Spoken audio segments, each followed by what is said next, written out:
சந்திரா, நீங்க இனி நீ அவன் ஒன்னாக இருந்ததாகவோ பேசுனதாகவோ நான் கேள்விப்பட்டேன். நீங்க எதுக்காக இங்க வந்தீங்க? போயிடுங்க, தயவு செய்து போயிடுங்க. சந்திரா, உங்க அண்ணனை பார்க்கத்தான் இங்க வந்தேன். வேணாங்க, எங்க அண்ணா எந்த கச்சேரி சாவடியிலாவது உட்கார்ந்து இருப்பாரு. அங்க போங்க, இங்க மட்டும் வராதீங்க. நான் இங்க ஆபீசரா வரல, சந்திராவை கல்யாணம் பண்ணிக்க போற மாப்பிள்ளையா வந்திருக்கேன். கல்யாணமா? ஆமா சந்திரா, உங்க அண்ணா கிட்ட பேசி சீக்கிரமா நம்ம கல்யாணத்தை முடிக்கணுங்கிற தீர்மானத்தோடு தான் வந்திருக்கேன். கல்யாணமா? கல்யாணம் அது நடக்கவே நடக்காது, கண்டிப்பா நடக்காது. இல்ல சந்திரா, கண்டிப்பா நடக்கும். வேணாங்க, எதுவுமே நடக்க வேணாம். நீங்க நல்லா இருந்தா அதுவே போதும். ஏன் உயிருக்காக நான் கவலைப்படல. உங்களுக்கு எந்த விதமான ஆபத்தும் வரக்கூடாதுன்னு தான் சொல்றேன். என் மேல உங்களுக்கு உண்மையான அன்பு இருந்தா உடனே இந்த இடத்தை விட்டு போயிடுங்க. சந்திரா, ஐயோ, எங்க அண்ணா வராரு போல இருக்க. போயிடுங்க, உங்க காலில் விழுந்து கெஞ்சி கேட்கிற. போயிடுங்க. சந்திரா,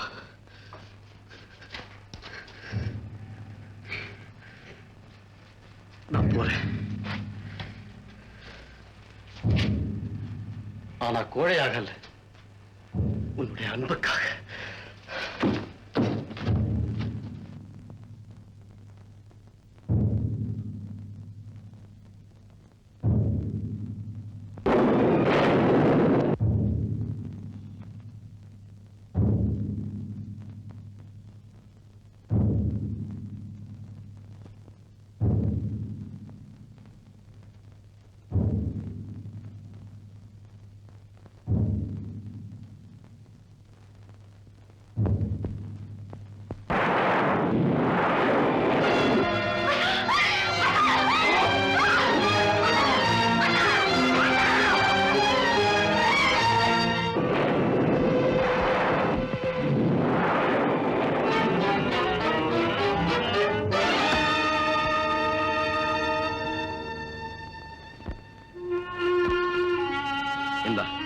கொன்னுடு. கொன்னா என்ன செய்வ? கொன்னதுக்கு அப்புறம் யார் என்ன செய்ய முடியும்? உண்மையா சொல்ல போன இப்ப நீ கொல்ல நினைச்சது என்ன இல்லை, எங்க காதல. காதல? ஊரை விட்டு ஊர் வந்தது உத்தியோகம் செய்யறதுக்கா இல்ல இப்படி ஊர் குடும்பங்களை கெடுக்கிறதுக்கா? மரியாதையா சொல்ற, இந்த ஊரை விட்டு ஓடிடு, இல்ல இதே இடத்துல உன் மேல புல்லு புல்லு முளைச்சிடும். அப்படியே செஞ்சிடும். ஆனா ஒண்ணு, நான் இறந்த பிறகு சந்திரா என்னத்தான் காதலிப்பான். அப்ப யாரை கொலை செய்வேன்? சந்திராவைத்தான். இப்படி ரெண்டு பேரையும் கொலை செய்து நீ எதை சாதிக்க முடியும் நினைக்கிறேன்? காளி, இதை விட பெரிய மனசோடு காதலிச்ச ரெண்டு பேருக்கும் கல்யாணம் செய்து வைக்கிறது தான் நல்லது. ஏ, நம்பிக்கை இல்லையா? கல்யாணம் செய்துக்க கூடாதுன்னு காதலிக்க நான் வஞ்சகனும் இல்லை, துரோகியும் இல்லை, மனிதன். ரகு, உன்ன மாதிரி கருத்தோட பேச எனக்கு தெரியாம போனாலும் மனசுல களங்கம் இல்லாம சொல்ற. நாங்க பிறந்தது 3 பேர், இப்ப இருக்கிறது 2. நல்ல தங்கா கதை மாதிரி எங்க அக்கா தன் குழந்தைகளை கிணத்துல தள்ளி அதுவும் விழுந்து செத்துட்டது. அது அப்படி செஞ்சதுக்கே காரணம் அதுக்கு வாச்ச புருஷன் சரியில்லாம போனதாலதான். அந்த ஒரே ஒரு காரணத்துக்காகத்தான் இருக்கிற இந்த ஒரு உடன் பிறந்தவன் வாழ்க்கையாவது நல்லபடியா அமையணுமேனுதான் எவ்வளவோ ஆசைகளை இங்க நான் குவிச்சு வச்சிருக்கிறேன். ரகு, அதை நிராசையாக்கிடாத, அதை நிராசையாக்கிடாத. குடும்பம் என்ன, அது எப்படி அமையணும் எனக்கும் நல்லா தெரியும். உன் தங்க வாழ்க்கையில் எந்த குறையும் ஏற்படாது, என்னை நீ நம்பல. அது போது ரகு, அது போது ரகு, எனக்கு அது போது.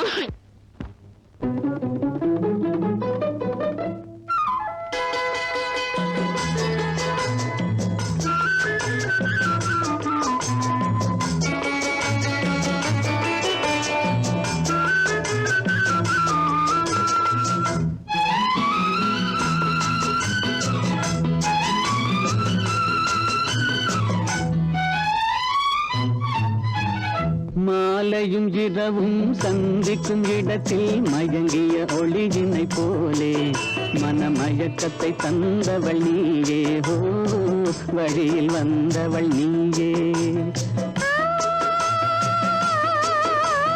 மாலையும் இரவும் சந்திக்கும் இடத்தில் மயங்கிய ஒளியினை போலே மனமயக்கத்தை தந்தவள் நீயே, ஹோ வழியில் வந்தவள் நீயே.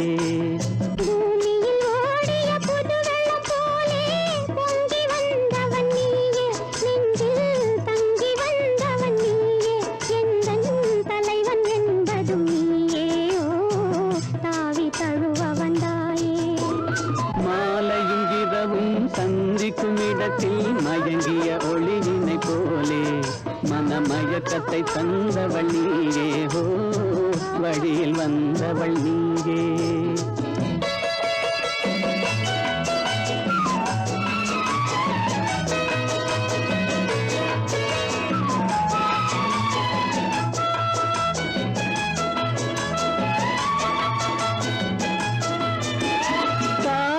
கண்டை மீன் போலே இரு கைகள் படாத தேன் போலே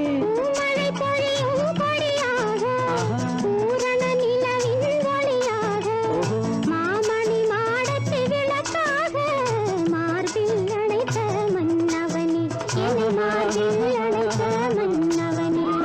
மாலையும் இரவும் சந்திக்கும் இடத்தில் மயங்கிய ஒளியினை போலே மனமயக்கத்தை தந்தவள் நீயே, ஹோ வழியில் வந்தவள் நீயே.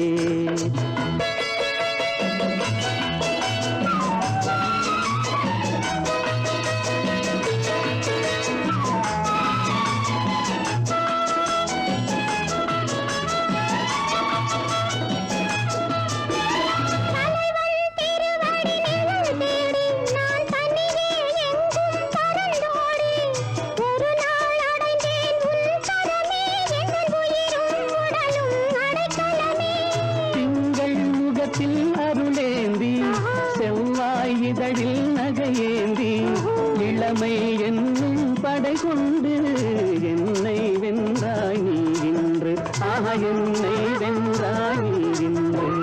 மாலையும் இரவும் சந்திக்கும் இடத்தில் மயங்கிய ஒளியினை போலே மனமயக்கத்தை தந்தவள் நீயே, ஹோ வழியில் வந்தவள் நீயே.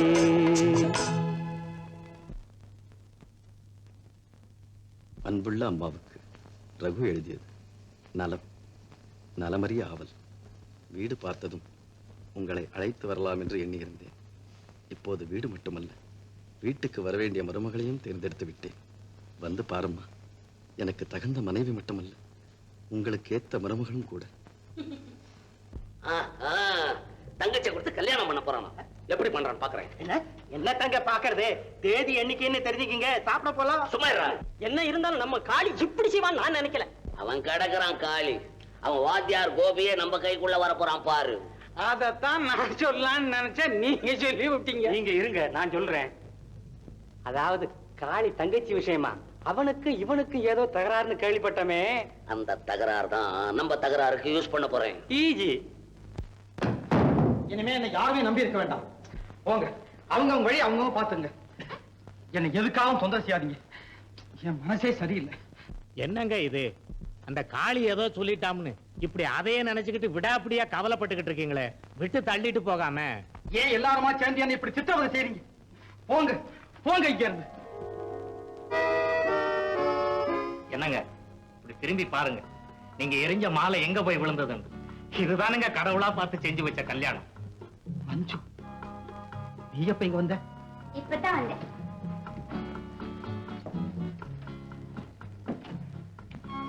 ஏன் கோவமா இருக்கீங்க? ஓ, இத்தனை நாள நான் வரலன்னு தானே அன்னைக்கு நீங்க மட்டும் போச்சு என்கிட்ட சொல்லிட்டா போனீங்க. மஞ்சு, பரவாயில்ல, இப்ப அதுக்காக மன்னிப்புன்னு கேட்க வேண்டாம். அது இல்ல மஞ்சு. அது எதுன்னு எனக்கும் தெரியும். தெரியாத நம்ம காதலிச்சுட்டோமே, கல்யாணத்தை செஞ்சுக்கிட்டு கௌரவமா குடும்பத்தை நடத்தணுமேங்கிற கவலை தானே. அது இல்ல மஞ்சு. போயும் இந்த திருடனுக்கா அவன் மனசு இடம் கொடுக்கணும். வேணாம் மஞ்சு, வேணாம். இப்படி எல்லாம் சொல்லி என்ன சோதிக்கிறீங்களா? நான் ஒண்ணும் தோல்வி அடைய மாட்டேன். மறுபடி பச்சைமலையில நாட்டியம் நீங்க கண்டிப்பா வரணும். வர்றேன்னு சொல்லுங்க. சரி மஞ்சு. வர்றேன்னு சொல்லிட்டு அங்க நீங்க வரல, சொல்லாம நான் இங்க வந்துடுவேன். இந்தாங்க. வேணாம் மஞ்சு, நீயே வச்சு. இது நான் கொடுத்த மாலை. வேற மாலையை 10 பேர் எதிரில போடுங்க, சந்தோஷமா ஏத்திக்கிறேன். இந்தாங்க.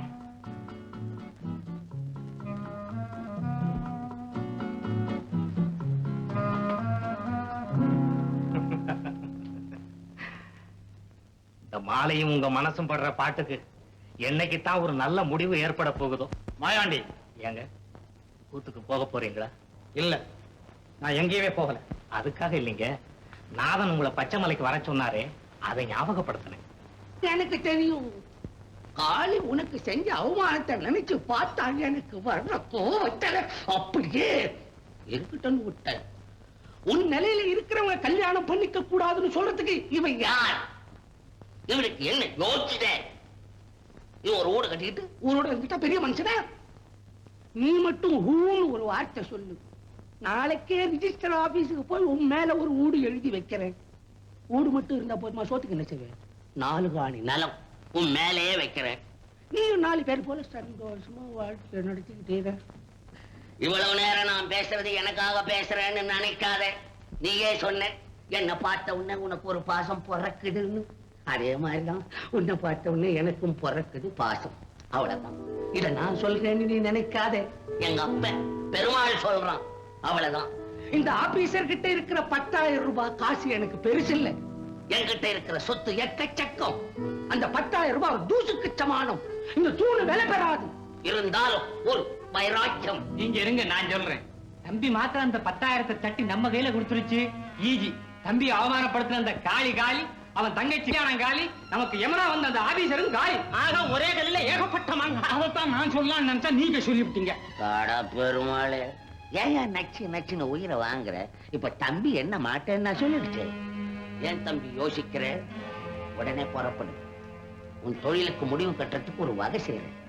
இதுதான் கடைசி. புறப்படு. இன்னைக்கு காளி வீட்டுல நிச்சயதார்த்தம். கொஞ்சம் பேர் அங்க வந்திருப்பாங்க. அதுவும் தவிர அடுத்த கிராமத்துல வேற கூத்து. எல்லா பசங்களும் வீட்டை கூட்டிட்டு போயிருப்பானுங்க. புறப்படு. நீ வீடு வாசலோட 4 பேர் மாதிரி அந்த காளிக்கு எதிர்க்கா சந்தோஷமா வாழ்க்கை நடத்தணும்.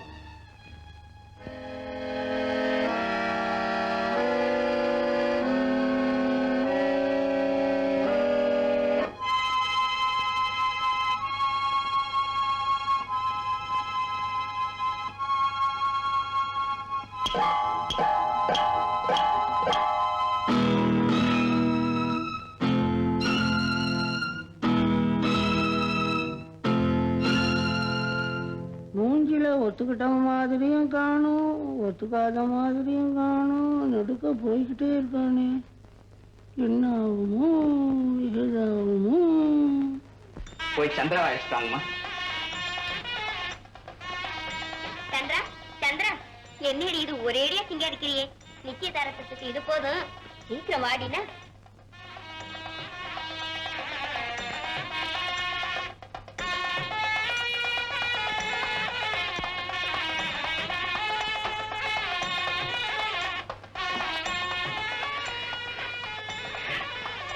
பரவாயில்ல, முதல்ல அவங்க காலில் விழுந்துக்கம்மா.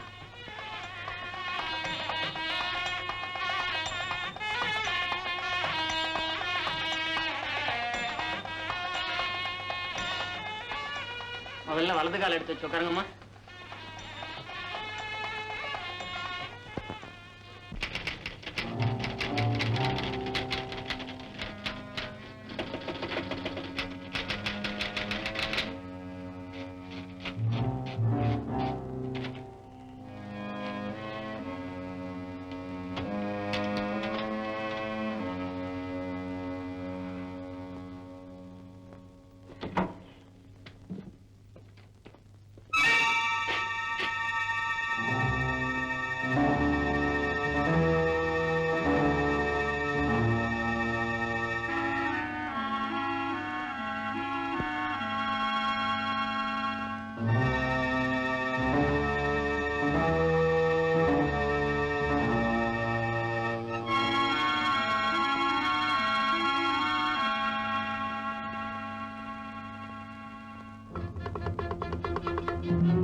மஞ்சு மஞ்சு என்னம்மா?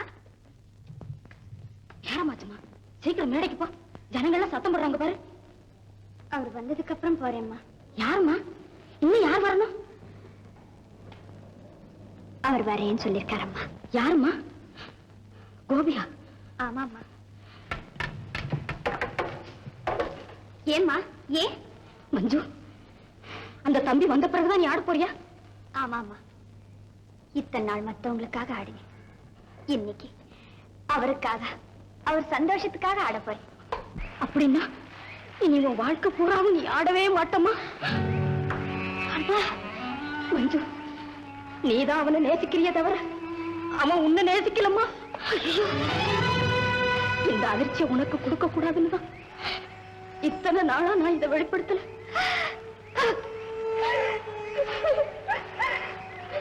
மஞ்சு, எப்படியாவது மனசை திடப்படுத்திக்கமா. காதலுக்காக கலையை அலட்சியப்படுத்தாதம்மா. போ, சீக்கிரம் போடா கண்ணு. எப்படி அம்மா போவேன்? தவிக்கிற இந்த நெஞ்சத்தோடு மேடைக்கு எப்படி அம்மா போவேன்?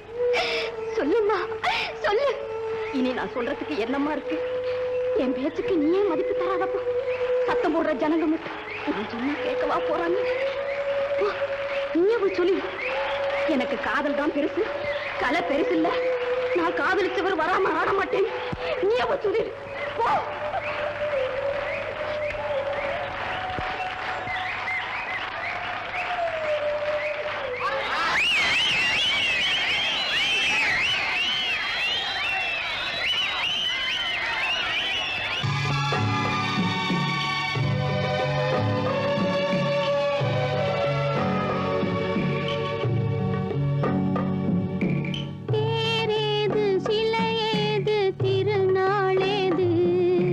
தெய்வத்தையே மனிதரெல்லாம் மறந்த போது பூவேது கொடியேது வாசனை ஏது புன்னகையே கண்ணீராய் மாறும் போது தேரேது சிலையேது திருநாளேது தெய்வத்தையே மனிதரெல்லாம் மறந்த போது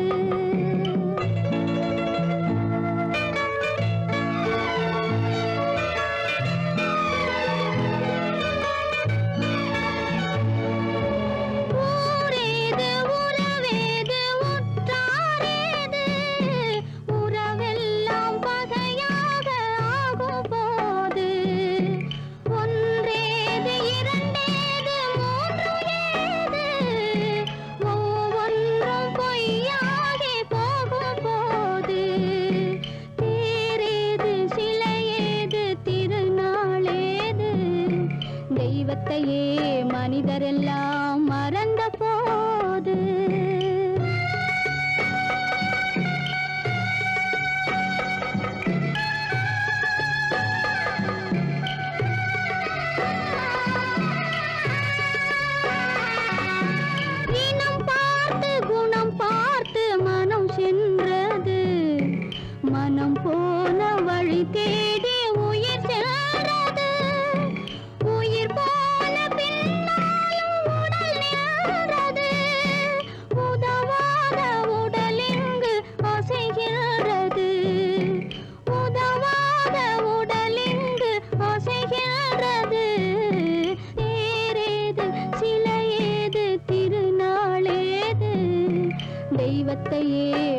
மனிதரெல்லாம் மாறும் போது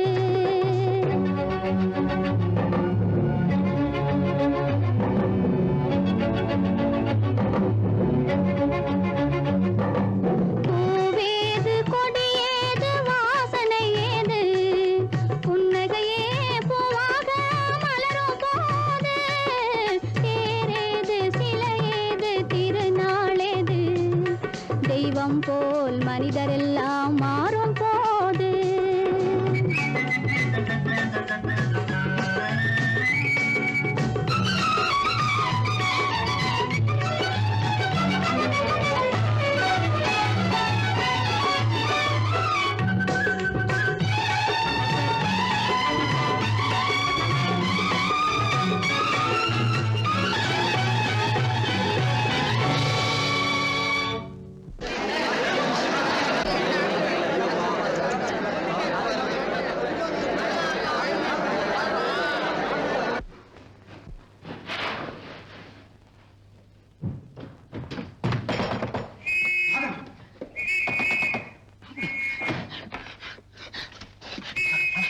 போலீஸ் என்ன துரத்தி வருது. அப்புறம் வந்து உங்களை சந்திக்கிறேன். போலீஸா?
இங்க இட வசதி இல்லாதனால எல்லாருக்கும் ஆபீசர் வீட்டுல நம்ம மாப்பிள்ளை வீட்டுல விருந்து ஏற்பாடு செஞ்சிருக்கேன்.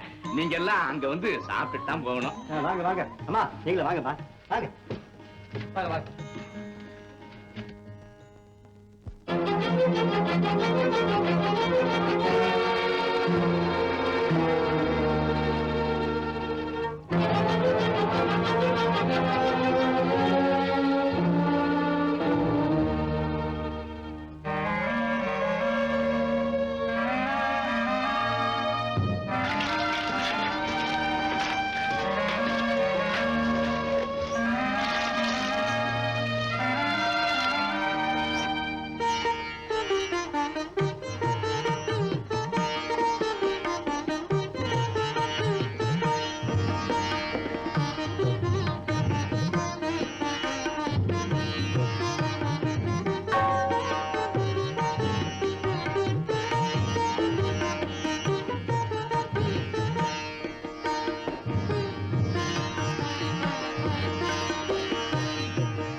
அம்மா,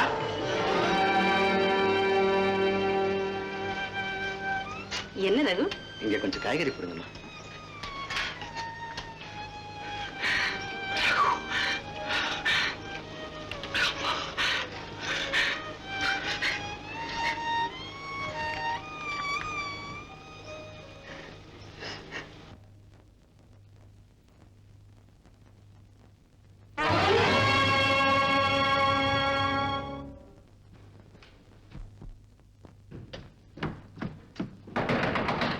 நாதன் நாதன்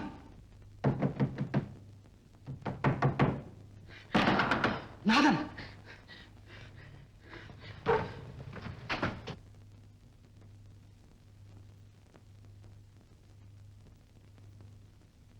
பாப்பா கோபி எங்க வந்த? அந்த பணத்தை அப்படி கொடுங்க. எந்த பணம்? நான் திருடி கொடுத்தேனே அந்த பணம்.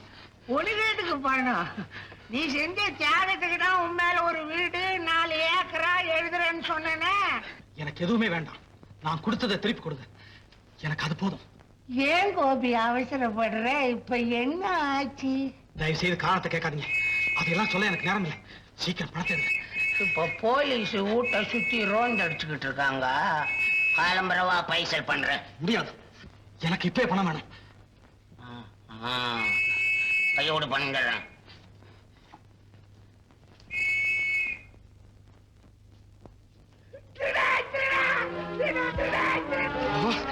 ரோஷி,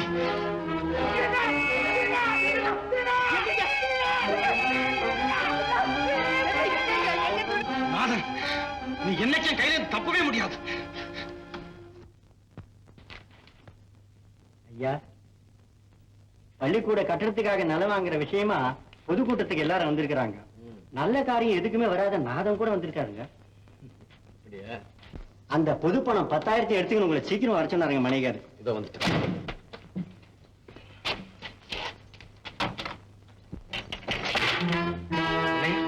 ஒட்டி தொடர்ந்துருக்கேன். இதுக்குள்ள இந்த பை காணும். கட்டுப்படியாகுமா முதல்ல? அது சரி. உன் பாட்டன் ஏழைங்களை பயமுறுத்தி சம்பாரிச்சு சொத்து, நீ வந்த வரைக்கும் லாபம்னு வித்து தொலைக்கிற. எனக்கு என்ன? திருப்பதி தவிக்கமா? நீ என்னமோ பள்ளிக்கூடத்து குழந்தைங்களுக்கு ஒருவேளை சோறு போட போறதா சொல்றாங்களே, உண்மையா? ஏதோ என்னால முடிஞ்சதுங்க. அது சரி. படிக்க வரலன்னாலும் சோறு திங்க வருவாங்க. அப்பாடா, இன்னும் கொஞ்சம் உயரமா போட்டிருக்க கூடாதுப்பா. இத சொல்ல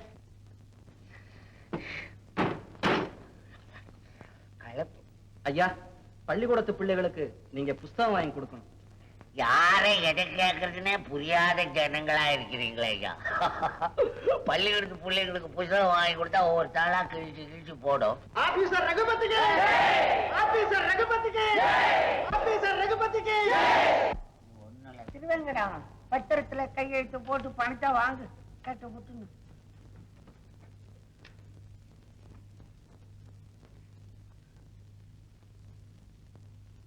தோழர்களே, தம்பி, அதெல்லாம் நான் பேசிட்டேன்.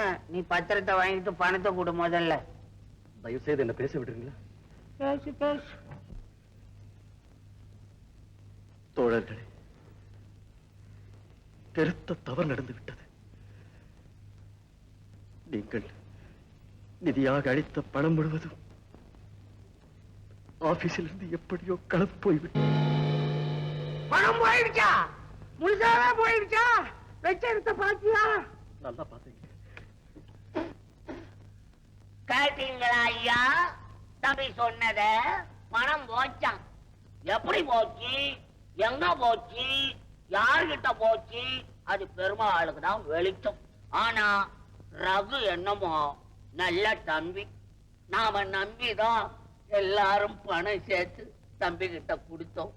ஆனா இந்த பணம் இருக்க லேசானதில்ல, சாமியாரையும் கெடுத்துடும். நீங்கெல்லாம் சேர்ந்து இப்போ ரகுதான் அந்த பணத்தை எடுத்தாருன்னு சொல்றீங்கன்னு வச்சுக்கோங்க. அத தப்புன்னு நான் சொல்ல முடியாது. அதத்தான் நான் சொல்ல நினைச்சா நீங்க சொல்லி விட்டீங்க. நீங்க இருங்க, அத நான் சொல்றேன். பணத்தை ரவி சார் தான் எடுத்துக்கணும். அப்படியே இருக்கு. இந்த நாட்டை தட்டிக்க நெஞ்செலும்பு நொறுக்கிடும். என்னத்தை சொல்லணுமோ எதை செய்யணுமோ அது முறைப்படி செய்ய. ஆமா, காளி சொல்றதுல நியாயம் இருக்கு. ஏன்னா காளி தங்கச்சி ஆபீசருக்கு கொடுக்க போறதுனால பறிஞ்சுக்கிட்டு பேசுறாருன்னு நீங்க நினைக்க கூடாது. இதெல்லாம் விசாரிக்க கவர்மெண்ட் இருக்கு, போலீஸும் இருக்கு. ஆமா, அதுதான் சரி. போலீஸ் போவோம், அது கொடுப்போம்.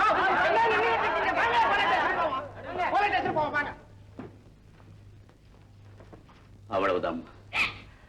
ஜனங்கனாலே அவ்வளவுதான். நல்லது செய்யற வரைக்கும் தலைமையில தூக்கி வச்சு கொண்டாடுவாங்க. ஒரு சின்ன தப்பு நடந்துட்டாலும் செஞ்ச நல்லது பூரா ஒரு நொடியில மறந்துடுவாங்க. அண்ணா, நீயும் அவரை சந்தேகிக்கிற? இல்லம்மா, இல்ல. இது யாரு செஞ்ச மோசம்னு தான் யோசிக்கிறேன். அண்ணா, அவருக்கு எந்த விதமான ஆபத்தோ அவமானமோ நேர்ந்தாலும் நான் உயிரோடு இருக்கவே மாட்டேன். நான் இருக்கவே மாட்டேன். அப்படியெல்லாம் சொல்லாதம்மா. ஒவ்வொரு மூச்சுக்கும் உன்னை பத்தியே கனவு கண்டுட்டு இருக்கிறேன். என் எண்ணத்தை மண்ணாக்கிடாதம்மா, என் எண்ணத்தை மண்ணாக்கிடாத. அண்ணா, அழாதம்மா, அழாது. இந்த சதிக்கு காரணம் வேற யாரும் இல்லம்மா, நான் தான், நானேதான். இல்லன்னா தெருவில் போற சனியனை வீட்டுக்கு கூட்டிட்டு வருவனா நண்பங்கிற ரூபத்துல வந்து இப்படி நாசப்படுத்துவான்னு நான் நினைக்கவே இல்லை.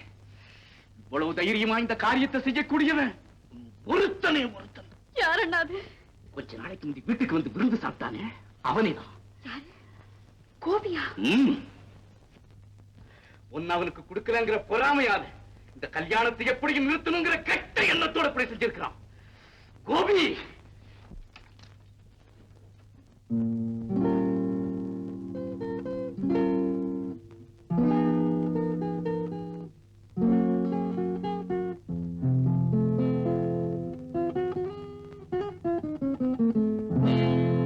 நீங்க வழிமறிச்சது பணத்துக்காக தானே? அப்ப என்கிட்ட இல்ல, இப்ப இருக்கு, தர்றேன்.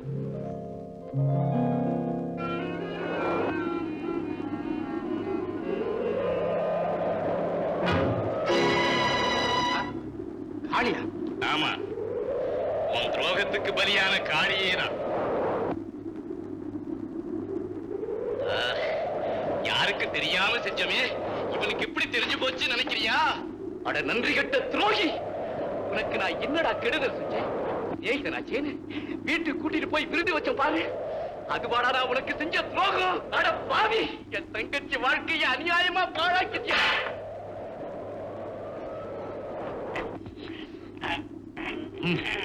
கொடுத்துடு. ஒரு பம்பு தும்பு இல்லாம மரியாதையா சொல்ற. நீ எடுத்ததை திருப்பி கொடுத்துடு. காளி, ஆத்திரப்படாதே. நான் சொல்றத கேளு. நான் இங்க வந்தது நீ சொல்றத கேட்கல, நீ எடுத்தத கேட்க.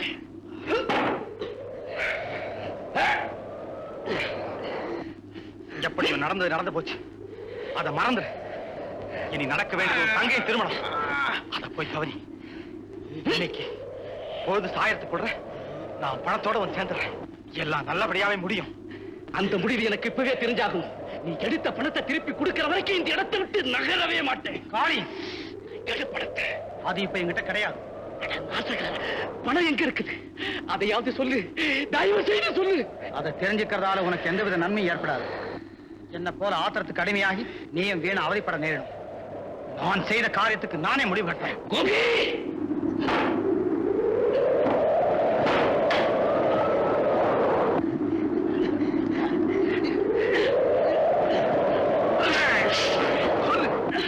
அப்பவாவது எடுத்த பணத்தை தர போறியா இல்லையா? சொல்லு சொல்லு சொல்லு.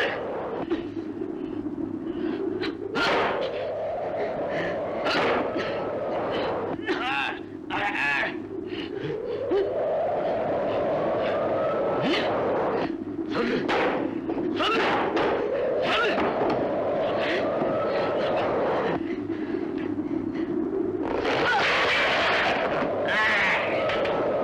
நான் சொல்றது நம்ப காளி. பொழுது சாயத்துக்குள்ள பணத்தோட வந்துடுறேன். அது வரையில் பொறுத்துக்க. இல்ல, ஒரு வினாடி கூட பொறுக்க மாட்டேன். உன்ன அந்த பணம் இல்ல, உன் உயிர் ரெண்டுல ஒண்ணு வாங்காம போக மாட்டேன்.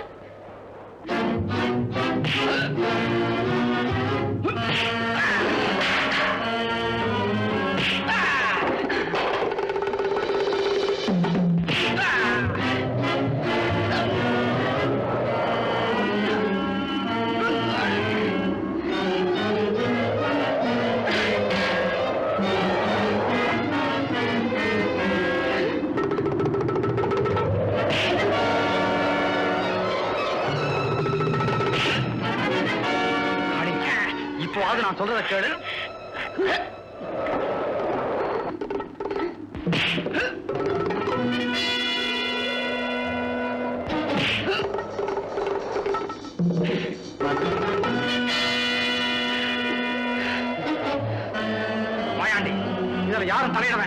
இது என் சொந்த விஷயம். போங்க எல்லாரும் கேளு.